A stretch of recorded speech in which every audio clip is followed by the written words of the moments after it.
sometimes when he stepped out of that relationship, he was truly ready for something that was more in alignment for him. And it was so easy for him to step into it because he had spent all the time that he was with you, learning and growing and evolving parts of himself, until he eventually outgrew the connection and grew into something that was more in alignment for him. Welcome to the Conscious Love Show. My name is Shane Kohler. I've spent over a decade helping women understand the unconscious patterns driving their relationships and what it actually takes to change them. I'm one of the most direct voices in the modern relationship space and the person who will tell you the truth that most coaches are afraid to name. This show is for anyone who's done settling, done shrinking, and done wondering why love keeps falling short. I'm not here to make you feel better about patterns that aren't serving you. I'm here to name them, help you understand them, and learn how to change them. If you're ready for that, I'm glad you're here, and let's get into it.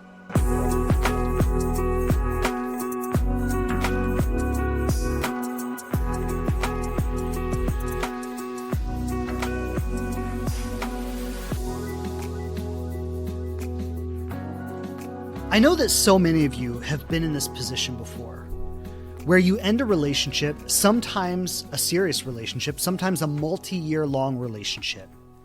And in a very short period of time, maybe months or even just weeks, this person has already moved on. They're already with someone else. They're posting pictures all over social media. They seem happier than ever before. And you're sitting back saying, I invested so much in this relationship. I invested my heart and my soul and my time, my attention, my energy. And how is it that he's moved on so quickly and is so happy with someone else? You're asking yourself, why her and not me? Why is he living the life that we were supposed to live together with someone else? And why was he able to move on so quickly when I'm still sitting here grieving the loss? And that's a really devastating place to be in. If you're there right now, I just want to start by saying I'm with you. And I have a lot of compassion for that place. I've been there. So this episode is designed to answer that question. Why did he leave?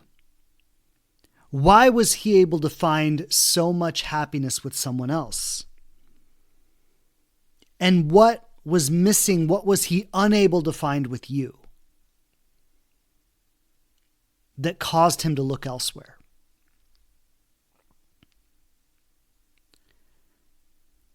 Now, something I want to say before we get too far into it is one of the false assumptions a lot of women make when they're in this position is that he's actually truly moved on and that he's actually found happiness just because they see the pictures on social media, just because it looks like he's living that life. And so there's something a lot of men are doing here, and it's worth stating, is that he hasn't truly healed and truly moved on and truly found his ideal person or the thing that's really deeply in alignment with him. A lot of times that's not what he's doing at all. A lot of times he simply ran from a relationship that got too complex, that got too real, that challenged him too much. And now he's moving on to something that feels safer, that feels easier, that feels like it's not going to require as much from him.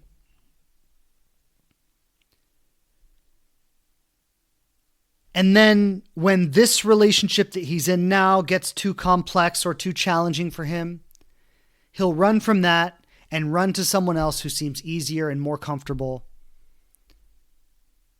And in each of these situations, he's not running from you or from the other woman. Who he's really running from is running from himself.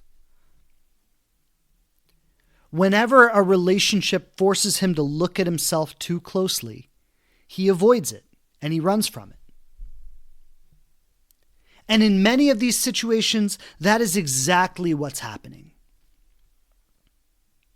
And so I want to start out by saying that because I want to caution you against the assumption that he's moved on and found the real thing while you're still grieving the loss.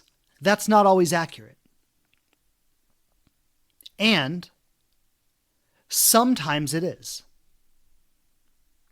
Sometimes when he stepped out of that relationship, he was truly ready for something that was more in alignment for him.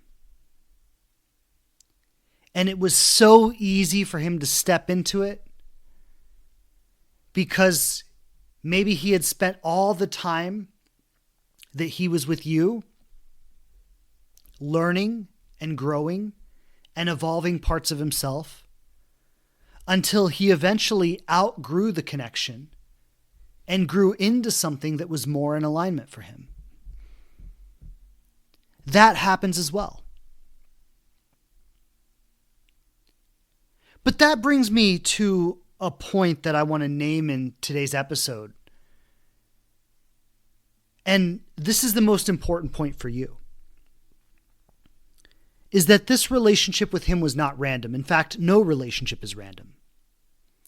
Every relationship comes into our life with a purpose.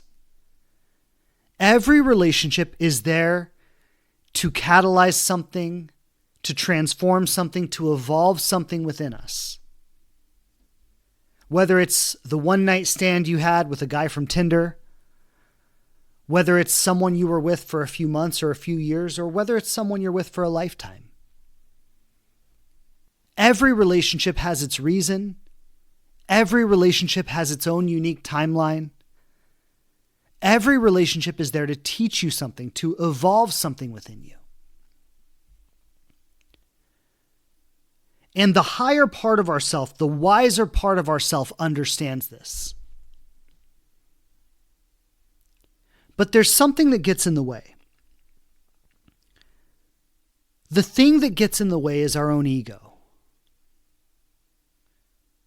And so you can look at it like this. We could say every relationship has its own unique purpose, its own unique story. It's there to teach us a specific thing about ourselves or a specific thing about love. It's there to activate or awaken or catalyze something in us, as I've been speaking about. But our ego, and when I talk about the ego, I'm talking about the wounded part of ourself. It's a part of ourself that's always rooted in lack. It's always rooted in fear. It's a primitive, survival-based part of our consciousness that is always feeling like it's under threat. It's always feeling insufficient. And it's always trying to overcompensate for something. It's always trying to protect itself. And so, while each relationship has its own unique storyline and its own unique purpose and its own unique thing that it's awakening or evolving inside of us, the ego applies the same purpose to every relationship. And the ego basically says, this relationship is here to fulfill me. It's here to make me happy. It's here to fulfill some lack or some insufficiency that I perceive in myself. And when we enter a relationship through that ego perspective, or when that ego perspective tends to dominate the relationship for us,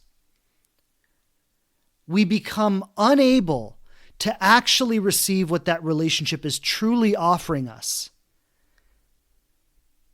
And we reduce that person to like a non-player character.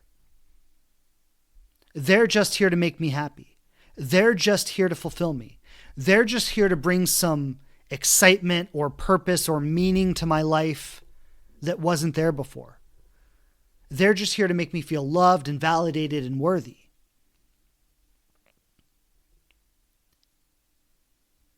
When we operate in a relationship on that level, we don't receive what the relationship is really there for. And then when the relationship ends, rather than integrating the lesson and moving on more ready and more available for the thing that's truly in alignment for us, we fall into disillusionment, resentment, anger, sadness, grief, because all we understand about it was they were supposed to stay, they were supposed to love me, they were supposed to make me happy. And now they're doing that for someone else. And why that person and why not me?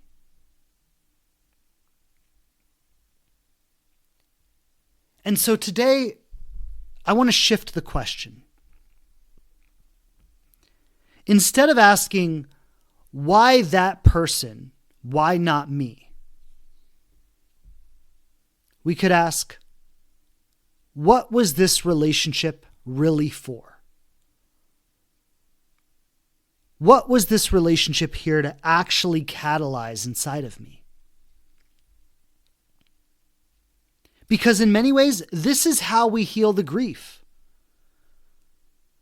When we stop saying, they should have stayed, but they didn't. They should have loved me, but they didn't. And we start saying, I know this relationship served some purpose in my life. I know this relationship was here to do something meaningful for me. And when you actually learn and integrate whatever that thing was, something magical happens, because you look back on that relationship and it doesn't mean you won't have a little sadness or nostalgia when you look back at it. It doesn't mean that you won't miss that person on some level. It doesn't mean that there's not a legitimate grieving process as we transition out of a meaningful connection and into a single life or into another connection. There's some level of grief there that's real and valid. But as you integrate the lesson and as you receive what this relationship was truly there to offer you, you don't look back with resentment or sadness. You look back with gratitude. Because through that connection, you became the person that connection was trying to turn you into. And when you truly step into that, when you truly claim that for yourself, you look back on it and you say, yeah, on some level, I miss that person. On some level, I love them. On some level, I might always love them. But more than that, I am so grateful for who I have become as a result of this experience. And I'm so excited to bring this new version of myself into my life and into the next relationship, whenever or however that might happen. That I'm not looking back with longing or sadness. I'm looking forward with gratitude. And sometimes when someone is able to move on quickly, it's because they did exactly that. A lot of times I get the question, people will ask, how much time do you need to take after a relationship before you move on to the next one? And my answer is exactly what I'm saying right now. As long as it takes you to integrate the lesson that relationship was trying to teach you. For some people, sometimes that's years. Sometimes it takes years for them to finally get there. Sometimes they never get there. I've seen people who have been divorced for 20 years who never learned from that experience, and they still hate the person who left them. They never understood what that relationship was actually there to teach them, and they just look back and resent the person. Sometimes, the moment you end it with someone, you have completed that cycle, you have learned everything there was to learn, and you're ready to step into a new relationship 5 minutes later. So you'll have to gauge where you are in that journey, but I hope this episode can help you figure that out. You know, I met my wife 6 hours after ending a previous relationship. Actually, let me be fair. I already knew my wife, but I made the first connection with her that actually led to a meaningful romantic connection between us about 6 hours after ending another relationship. So I had been involved with this woman for about 6 months. We were in like an open relationship type thing. So we weren't even in a committed relationship, but we were entangled. And it was intense, and maybe it was more intense for me than it was for her.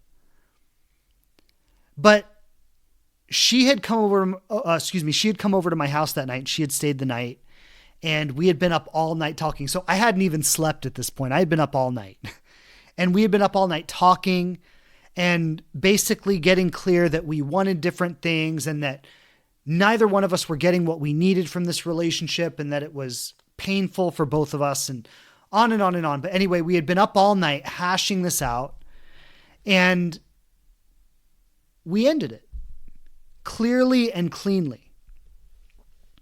And it's funny, in retrospect, I look back at that and some of the comments that she had made later on, and I look back and I say, she wasn't really ending it. To her, this was just another up and down in the long string of ups and downs that we had for the last 6 months.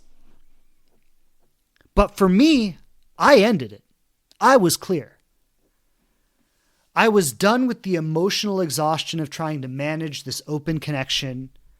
I was done with the unpredictability of like, when am I going to see her? How am I going to see her?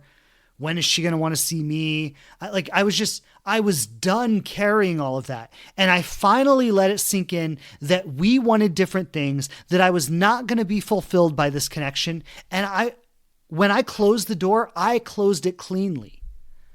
I was legitimately done with it. And I was sad. Not in a crying my eyes out kind of way, not in an I'm heartbroken and I'll never get over this way.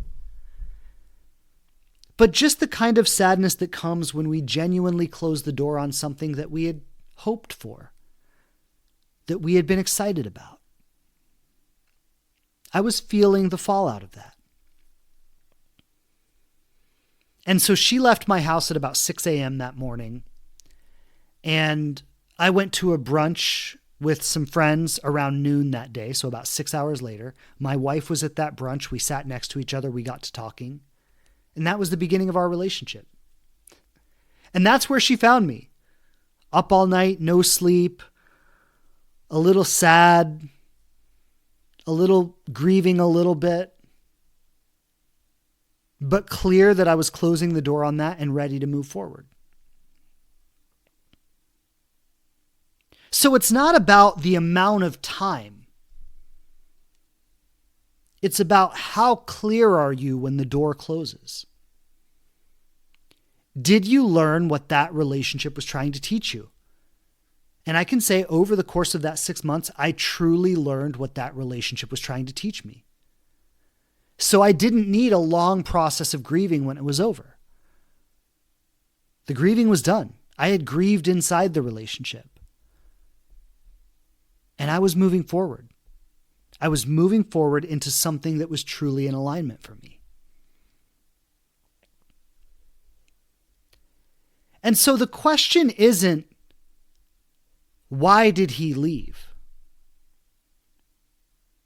And you might be able to answer that when you look back at it and you know the person, especially if you spent some time with them. You might be able to see, like, did they really learn and grow and evolve through that connection? And when they stepped out, were they stepping out from a really conscious place? Were they truly clear about what they needed? And are they actively moving towards that and seeking something that's deeply in alignment for them? Or did the relationship just become a little too complex? Did it challenge them a little too much? And now they're just running from that into something that seems easier and more comfortable. Like, you might know the person well enough to assess that.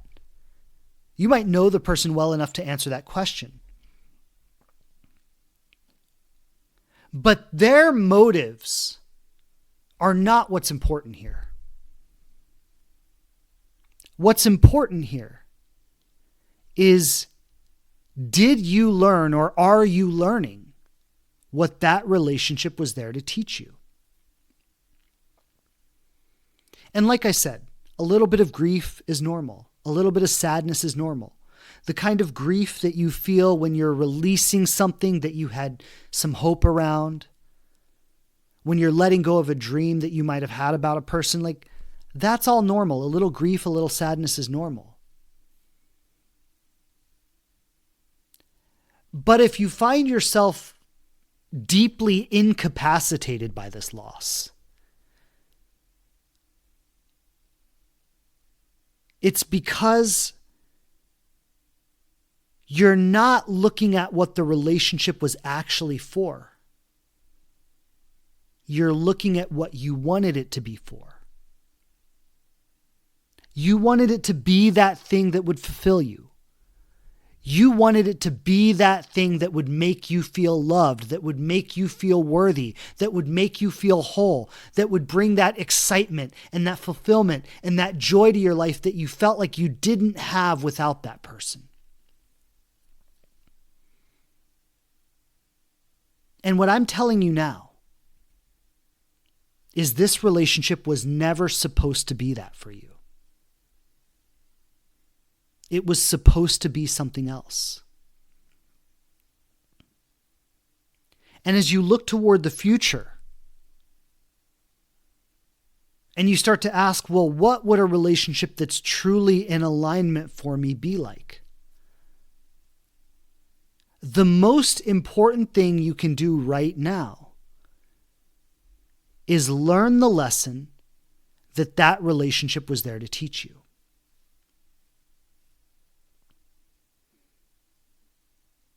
So what is that lesson? Well, if we look at these two types of men, the first one leaves because the relationship challenges him. It makes him face things he's not ready to deal with.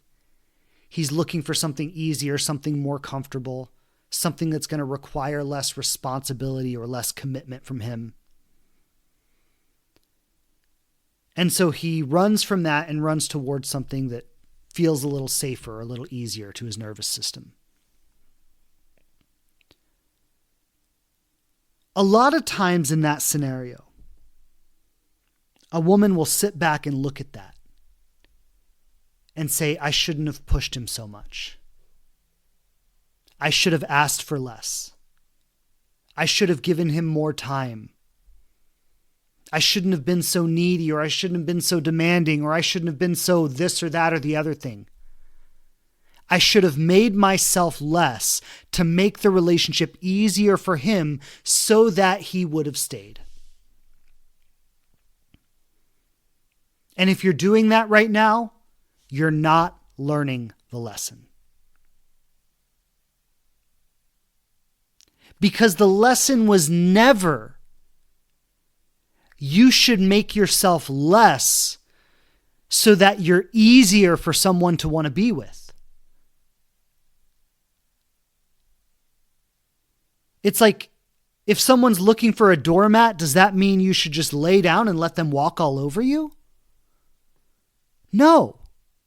The answer is never lower the bar so you're easier to be with. That's always a losing game. And by the way, that person, that man, is always going to get bored with any woman. Because eventually the novelty is going to wear off. Eventually, the excitement of the newness of the relationship is going to wear off. And no matter how easy you try to be, he's going to be left in the situation where he has to face himself in the relationship. There's no way around it. That man is always going to withdraw. And so when you play that game of let me make myself easier and easier and easier to be with, so I don't demand too much, so I don't make a man too uncomfortable, all you're doing is setting it up for men to walk all over you time and time and time and time again, and then dispose of you when they're done with you. In that situation, the reality is that you probably didn't ask for too much,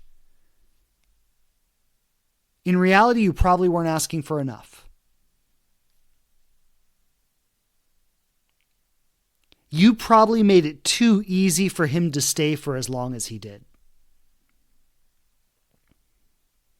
And so when we look at the question, what is this relationship there to teach you? Sometimes the lesson is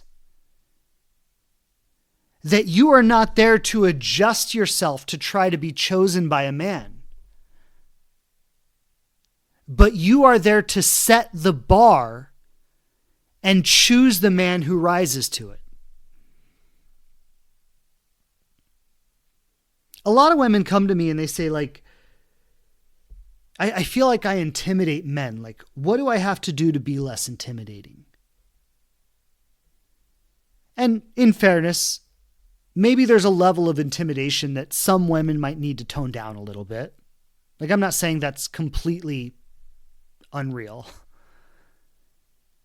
But most of the time, that's not what's happening. Most of the time, men are intimidated by women because that woman is actually asking him to step up to a level of responsibility that he doesn't want to own.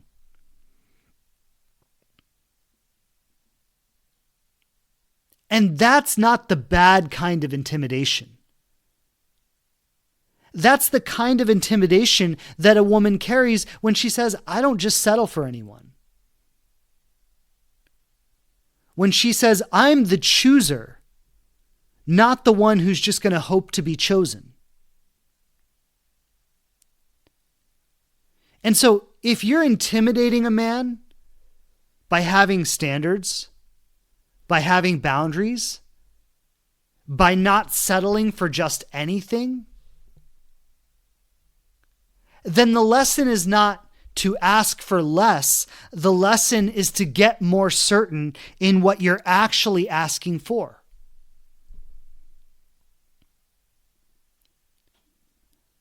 Realistically, you should enter a relationship with a certain vision about the kind of relationship you want to have.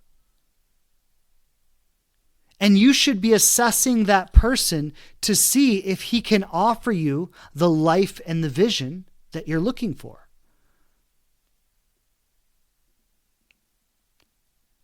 But that approach has some very real risks involved in it. The biggest risk being that not everyone, not every man, is going to be ready to offer you what you're looking for. And that's not a flaw, that's a feature. If your standards are driving people away, good. That is the sorting mechanism actually doing its job. And for so many women, the lesson is not to ask for less. It's to get comfortable asking for what you're actually asking for. It's to get secure in the reality that you deserve to have the things you want in relationship with a man. You deserve to have a man in your life who wants to meet you in those places. And surrendering to the truth that you are better off alone than with a man who's unwilling to offer that. And this is the flaw in our thinking a lot of times, is we believe that losing someone is always a bad thing. Someone comes into our life, we feel the relief of having found someone. We attach to them on an ego level. We say, this person is here to love me, to make me feel loved, to make me feel worthy, to make me happy, to make me fulfilled, to bring the joy and the excitement to my life that wasn't there before. And then the game becomes about keeping that person.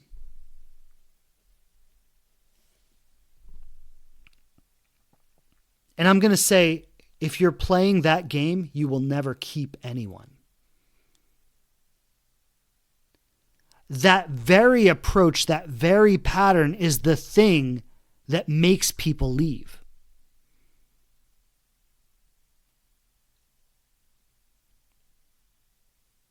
So now there's the other side of this. Okay, this is all well and good if the man was actually unready and he was just avoiding. But what if he was truly ready? What if this was the guy who was deeply ready for commitment, deeply ready for that lifetime partnership? And he chose to pursue that with someone else and not you. Well, what's the lesson in that?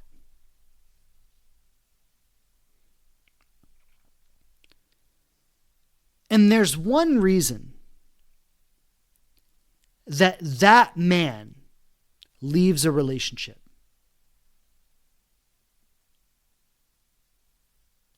And that reason is because the relationship didn't call enough from him. It didn't ask for enough from him.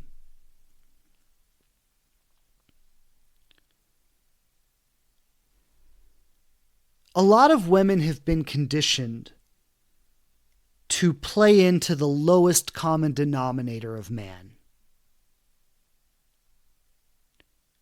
Let me make myself as easy as possible to be with so that I will appeal to even the lowest common denominator of man.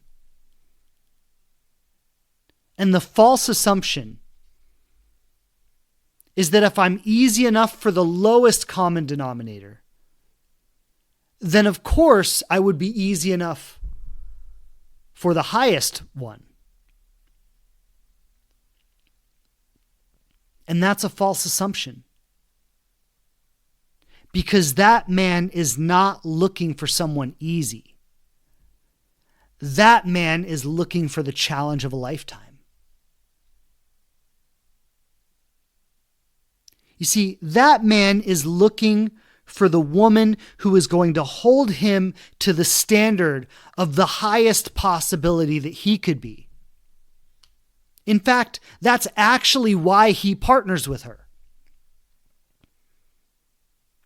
You know, of course, he enjoys the love and the connection and the companionship and the fun and all of that. Like, yeah, it's partially about all of that. But that's not enough to keep someone. Like, this is the thing. There's a difference between being likable, being available for a good time, and being the kind of woman that a man will devote his life to. Those are two distinctly different things. And he might hang out with the good time woman and have a good time. But when he's seeking a life partner, he's not just looking for the one who's going to be a good time. He's looking for the one who every day is going to hold him to the highest possible standard, because that's who he wants to be, and he needs the relationship that's going to reinforce that in him. This is why adjusting yourself to the lowest common denominator will never, ever work. Even when you meet the man who's looking for that, there's still a shelf life. There's still a certain point where the novelty wears off and he needs to go look for it somewhere else. And when you meet the man who's looking for more than that, he's not going to see you as that lifetime partner. Because he's going to feel on some level that this relationship doesn't call anything from him. That this relationship doesn't challenge him into anything. That it's not enforcing his greatness. In fact, it caters to his complacency. And he's going to feel on a somatic level, like he's going to feel in his body that I cannot become the man I want to be in this environment. That this relationship does not support me being the man I want to be.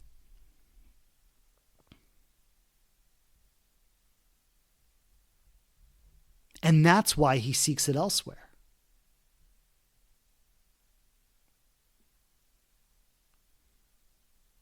And so when we look at the lesson, what was this relationship there to teach you?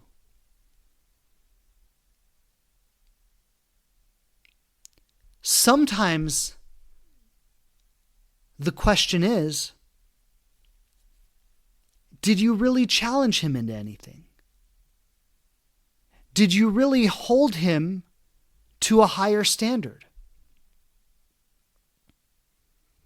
Did you come to him with a vision for the life that you wanted to have and the love that you wanted to have? And did that vision call him in to a higher version of himself? That's the ultimate question.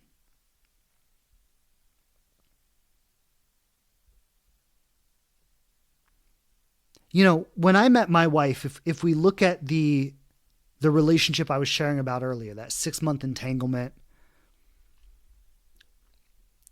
you know, it challenged me in the sense that it was constantly emotionally volatile and unpredictable. There was a certain attraction in the excitement and the novelty of all of it. Will I see her? Will I won't? Is she going to be with me this week? Is she going to be with someone else? You know, there was some challenge, there was some friction there was some excitement in all of it. But let me tell you, it didn't make me a better person.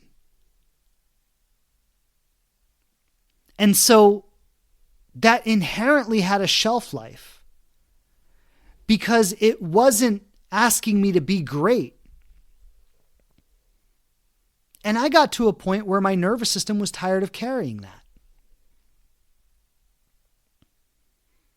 You know, I had been with women in the past who were wonderful, beautiful, pleasant women. We had a good time together. We had a lot of fun. We got along well, never fought, never had conflict, never had friction. It was all easy. And I didn't necessarily understand this at the time, but when I look back, those women made the relationship as easy as possible for me to stay in, because all they wanted to do was keep me. And honestly, that was suffocating, because I knew that they were being a little dishonest about what they actually wanted, about what they actually needed, hoping that they would be easy enough that I would never leave. And the weight of that unspoken expectation, it didn't call me into anything great, but it felt heavy. It weighed on my nervous system. And my wife was the first woman I ever met who did it differently. And I don't think it's an accident that I married her. She was the first woman who made it very clear that she was not going to stick around unless I showed her that I could provide the life she wanted. And this wasn't a money conversation. I'm not saying she wasn't saying unless you can buy me a car or buy me a Prada bag or my wife actually is very successful and has been since I met her. It was never about money. It was about stability. It was about the way that I would show up for her, the way that I would handle conflict in our relationship, the way that I would take responsibility for the dreams that we were building together, and that I would go out in the world and actively work towards building those dreams. My wife shared with me very early on that her greatest dream in life was to be a mother. And she said, I like you. I want to be in this relationship. I want this to work. But if this relationship isn't one that can make me a mother, I will not waste any amount of time with it. My wife came to me with a vision of the life she wanted to live, of the partnership that she wanted to create. And she invited me to take responsibility for it. With the full awareness that she was ready to walk away if I did not want to step into that.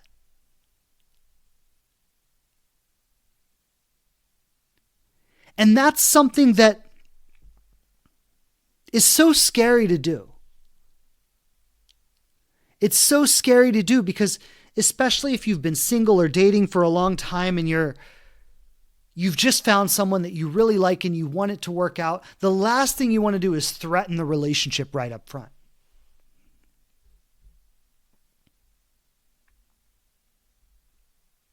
But what was and is so attractive about that is the honesty in it. The honesty of a woman who is so self-possessed that she's not adjusting herself for my approval or to be chosen. She's not looking for validation, she's looking for partnership. And even though that challenged me, it was compelling. Because I could feel in my bones that this is the kind of woman, this is the kind of container that will help shape me into the man that I want to be.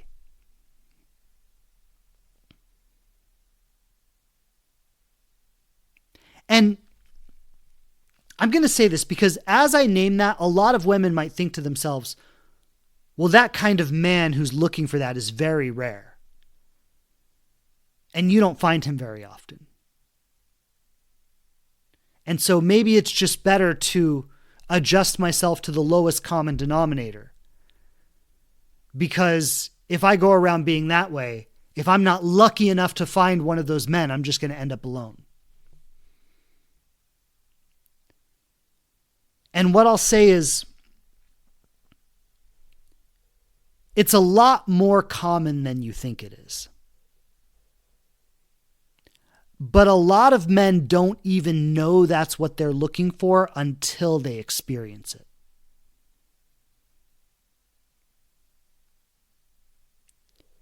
And we could say maybe that man is just as rare as the woman who's willing to carry herself with that level of self-possession.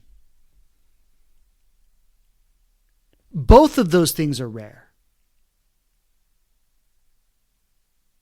And maybe it's not that she is that woman on her own and he is that man on his own. Maybe that's something that gets co-created in the relationship between them. She steps into it a little bit and he steps into it a little bit. And they step into it together and they become those people in relationship with each other. And that's exactly everything I'm saying in today's episode. Is the relationship catalyzes that.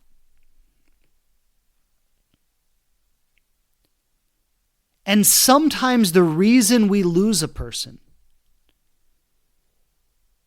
is because they wanted to be catalyzed in a way that they weren't even fully aware of. But on some level, they could feel that the relationship just wasn't doing it for them.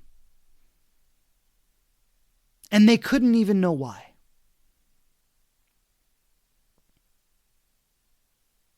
I remember I went through one of my exes. This was a tough breakup. And she broke up with me, and then we tried to get back together, and then I ended up breaking up with her. And when it was all said and done, she was really devastated by it. Like, she was really, really hurt by it. And that was heartbreaking for me because I genuinely cared about her, but I could feel it in my body that I couldn't be in this relationship anymore. It was the kind of thing where I would get close to her and I would feel a physical sensation in my body that I had to get away. And we had been together for over a year. And it got to the point where no matter how much I wanted to be with her and I tried to be with her, I physically could not bring myself to stay in her space. And I couldn't even understand why. Looking back, I have a lot more clarity now. But at the time, I couldn't even understand why, because she was wonderful. She was everything I thought I wanted at the time. And she asked me, she reached out to me and she was messaging me after we broke up. And she says, I really want to know why. I really want to know why you left. Can you just be honest with me and tell me why? And I said to myself at that time, I said, I'm going to sit down and I'm going to try to give her the most honest answer I can. And I sat and I really thought about it. And this was the answer I gave her. I said, you made me responsible for your happiness. And that's not mine to carry. I said something along those lines.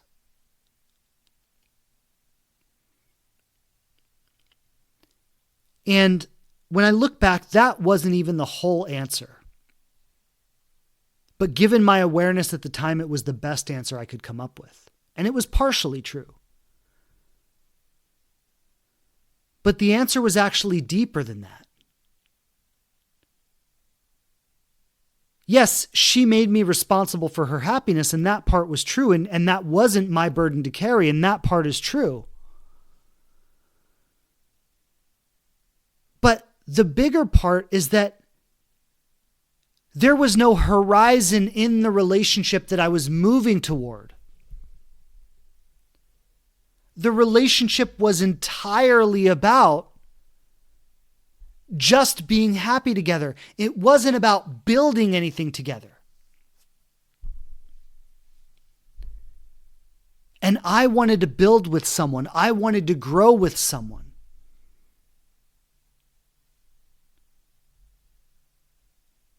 There was nothing to grow into with her.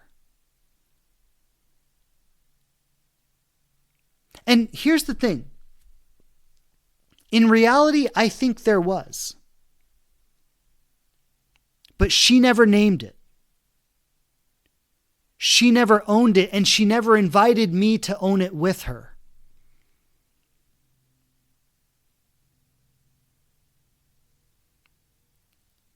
And there was nothing compelling there that called me into it.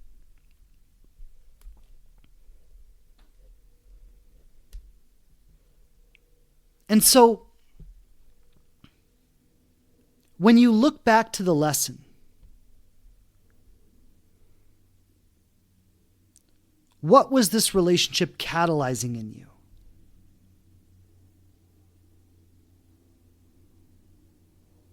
On some level, it's pointing to that either you brought a vision to the table that he wasn't ready to hold with you, and he collapsed under the weight of that. And if that's what happened, then good for you. And your lesson here is to understand that that's a feature, not a flaw. The weight of your vision should challenge a man, because you can't build with a man who's not ready to carry that weight. So if you brought your vision to the table, if you invited him to partner with you in that vision, and he collapsed under that weight, then your vision did exactly what it was supposed to. And your lesson here is to recognize that the man who can't carry that vision with you could never make you happy. And as you grieve the loss of this relationship and you step into what's coming next for you, that's what you're stepping into. the clarity and the certainty that your vision is worth having, that your dream of partnership is worth having, and you should never diminish it to keep someone in your life who doesn't want to carry it with you.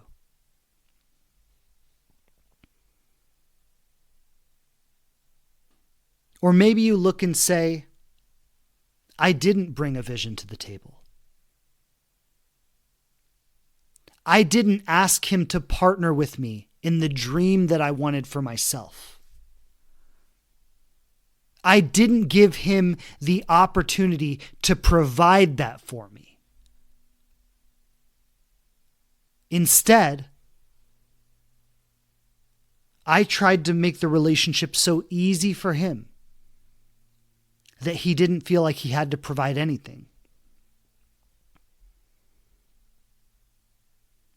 And in doing that, I didn't give the masculine a purpose in my life.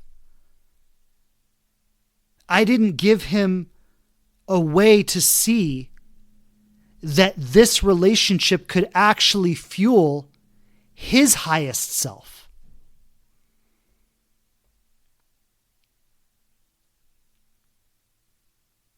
And the lesson here is to clarify that vision for yourself and bring that vision into the next relationship and make that vision the standard for the next relationship.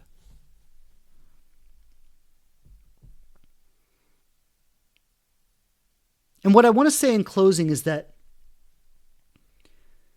you can't lose the love that's meant for you. And again, I'm not here today to dismiss any grief you're feeling over a loss that you've experienced. I'm not here today to just tell you to move on and get over it. Whatever time it takes to grieve and to heal and to move on cleanly, you need to take that time. And you need to give yourself the space to do that without shame. Because there's no shame in grieving. There's no shame in healing. So I'm not trying to minimize or dismiss the grief. I'm trying to give it some direction. Because at some point, it has to shift from why did he choose her and not me, to what was this relationship really inviting me to grow into. And when you can see that, and you can name that, and you can grow into that, you will stop grieving. You will heal. And you will move forward with the certainty that you have learned the lesson that now has you in position to call in something that is more truly in alignment for you.